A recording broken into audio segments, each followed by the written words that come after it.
Ալբեր Կապիկյանի մասին, որը միլիոնավոր կյանքեր փրկեց, երբ որ գտավ ռոտավիրուսի դեմ պատվաստումը։ Ռոտավիրուսից տարեկան 1 միլիոն երեխեք էին մահանում։ Տարեկան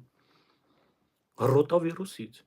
Ալբեր Կապիկյանը գտավ, ինչու՞ չես խոսում Վարազդատ Կազանջյանի մասին, օրինակ,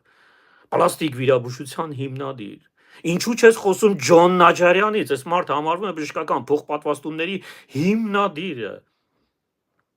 Ջոն Նաջարյան, ԱՄՆ-ում է ապրել այդ մարդը։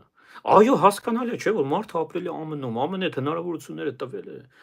Բայց սիրելի մարդիկ, ես անցյալ անգամ էլ ասեցի,